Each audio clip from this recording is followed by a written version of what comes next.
അപ്പോൾ നമ്മളിന്ന് വന്നിട്ടുള്ളത് വരിക്കച്ചക്കയും പ്ലാവിലയും വെച്ചിട്ടുള്ള ഒരു അടിപൊളി തെരളിയപ്പത്തിൻ്റെ വീഡിയോയുമായിട്ടാണ്. അപ്പോൾ നമ്മൾ അതെങ്ങനെയാണ് തയ്യാറാക്കുന്നതെന്ന് നോക്കാം. അപ്പോൾ നമ്മുടെ ചാനൽ ആദ്യമായി കാണുന്നവരാണെങ്കിൽ സബ്സ്ക്രൈബും ലൈക്കും ചെയ്ത് ഒന്ന് സപ്പോർട്ട് ചെയ്യണേ.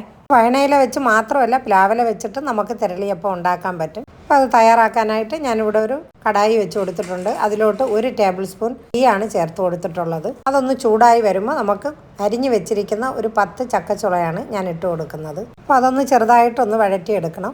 അതിനോടൊപ്പം തന്നെ ഞാനൊരു 6-7 ചക്കച്ചുള മിക്സിയിൽ നന്നായിട്ട് ശകലം വെള്ളവും കൂടെ ചേർത്ത് അടിച്ചെടുത്തിട്ടുണ്ട്. അപ്പോൾ അതുകൂടെ ഒന്ന് വഴന്നതിന് ശേഷം അതിലോട്ട് ചേർത്ത് കൊടുത്തിട്ട് നമുക്കിതിനാവശ്യമായിട്ട് 1.5 കപ്പ് വെള്ളമാണ് ഞാൻ ചേർത്ത് കൊടുക്കുന്നത്. 1/2 സ്പൂൺ ഏലക്കപ്പൊടിയും കൂടെ ചേർത്ത് കൊടുക്കുന്നുണ്ട്. അപ്പോൾ അതിൻ്റെ ഫ്ലേവർ വേണ്ടാന്നുണ്ടെങ്കിൽ ചേർത്ത് കൊടുക്കണമെന്നില്ല. അല്പം ഉപ്പും കൂടെ മധുരം ബാലൻസ് ചെയ്യാനായിട്ട് ചേർത്ത് കൊടുത്തിട്ടുണ്ട്.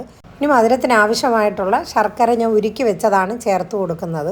അതെല്ലാം നിങ്ങളുടെ ഇഷ്ടത്തിനനുസരിച്ച് ചേർത്ത് കൊടുത്താൽ. ഇതെല്ലാം കൂടെ നന്നായിട്ട് തിളച്ചതിന് ശേഷം 1 കപ്പ് ഇടിയപ്പത്തിൻ്റെ മാവാണ് ഞാൻ ഇതിലോട്ട് ചേർത്ത് കൊടുക്കുന്നത്. തിളച്ചതിന് ശേഷം വീഡിയോയിൽ കാണും പോലെ തീയൊന്ന് സിമ്മിലാക്കിയിട്ട് വേണം മാവ് ചേർത്ത് കൊടുക്കേണ്ടത്. അതിനോടൊപ്പം തന്നെ ഞാനൊരു 1.5 കപ്പ് തേങ്ങ കൂടെ ചേർത്ത് കൊടുക്കുന്നുണ്ട്. അത് നിങ്ങളുടെ ഇഷ്ടത്തിനനുസരിച്ച് ചേർത്ത് കൊടുക്കാം. കൂടുതൽ തേങ്ങ ചേർക്കുകയാണെങ്കിൽ നല്ല ടേസ്റ്റ് ആയിരിക്കും. ഇനി ഇതെല്ലാം കൂടെ നന്നായിട്ടൊന്ന് മിക്സ് ചെയ്ത് കൊടുക്കുക. അപ്പോൾ ഇതിനൊന്ന് ടേസ്റ്റ് കൂട്ടാനായിട്ട് ഞാൻ ഒരു 3 ടേബിൾ സ്പൂൺ കരിപ്പട്ടി കൂടെ ചേർക്കുന്നുണ്ട്. അത് നിർബന്ധമൊന്നുമില്ല, എനിക്കിഷ്ടമായതുകൊണ്ട് ചേർത്ത് കൊടുത്തതാണ്. അതുകൂടെ ചേർക്കുകയാണെങ്കിൽ നല്ലൊരു ടേസ്റ്റ് ആയിരിക്കും. ഒരു സ്മാഷർ വെച്ചിട്ടോ കൈ വെച്ചിട്ടോ നന്നായിട്ടൊന്ന് കുഴച്ചെടുക്കണം. അതിനുശേഷം ഞാൻ കുറച്ച് നട്ട്സ് കൂടെ ഇതിലോട്ട് ചേർത്ത് കൊടുക്കുന്നുണ്ട്. നിങ്ങളുടെ കയ്യിൽ നട്ട്സ് ആണോ കപ്പലണ്ടിയാണോ എന്താണോ ഉള്ളത് അത് ചേർത്ത് കൊടുത്താൽ മതി. അപ്പം നമ്മൾ നേരത്തെ പറിച്ച് വെച്ച പ്ലാവിലയെല്ലാം കഴുകി വൃത്തിയാക്കിയതിന് ശേഷം ഇതുപോലെ സ്റ്റിക്കോ ഈർക്കിലിയോ വെച്ച് ഈ രീതിയിൽ വീഡിയോയിൽ കാണുന്ന രീതിയിൽ ഒന്ന് കോട്ടിയെടുക്കണം.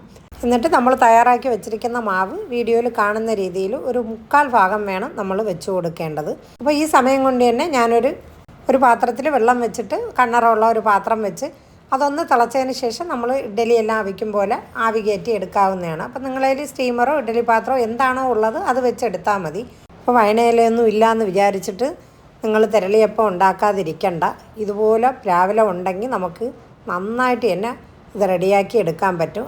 പ്ലാവില വെച്ചിട്ട് തന്നെ നമ്മൾ ഇലയപ്പത്തിൻ്റെ വീഡിയോ ഇട്ടിട്ടുണ്ട്. അപ്പോൾ കാണാത്തവരുണ്ടെങ്കിൽ അതും കൂടെ ഒന്ന് കണ്ടു നോക്കി സപ്പോർട്ട് ചെയ്യണേ. അപ്പം കംപ്ലീറ്റ് ഇതുപോലെ കോട്ട് ചെയ്തതിന് ശേഷം നമുക്ക് ആ പാത്രത്തിലോട്ട് വെച്ച് കൊടുക്കാം. ഒരു 6-7 മിനിറ്റ് കൊണ്ട് തന്നെ നല്ല അടിപൊളിയായിട്ട് വെന്ത് കിട്ടും. നല്ല അടിപൊളി ടേസ്റ്റാണ്. അപ്പോൾ ഇതുവരെ ചെയ്തിട്ടില്ലാത്തവരുണ്ടെങ്കിൽ ഒന്ന് ചെയ്ത് നോക്കണേ. പ്ലാവില വെച്ചിട്ട് ചെയ്യുകയാണെങ്കിലും തെരളിയപ്പത്തിൻ്റെ മണം ഇതിൽ നിന്ന് അടിപൊളിയായിട്ട് കിട്ടും. കാരണം നമ്മൾ ഏലക്ക പൊടിച്ചതുകൂടെ ചേർത്തത് കൊണ്ട് നല്ല ടേസ്റ്റാണ്. ഇപ്പോൾ ചക്കയുടെ സീസണല്ലേ, ഇതുപോലെ ഒന്ന് ചെയ്ത് നോക്കണേ. അപ്പോൾ വൈകുന്നേരം കട്ടൻ്റെയും ചായയുടെയും ഒക്കെ കൂടെ നല്ല അടിപൊളി ഒരു സ്നാക്സാണ്. അപ്പോൾ ഇനി നല്ലൊരു വീഡിയോയുമായി വരുന്നത് വരെയും എല്ലാവർക്കും അസ്സലാമു അലൈക്കും.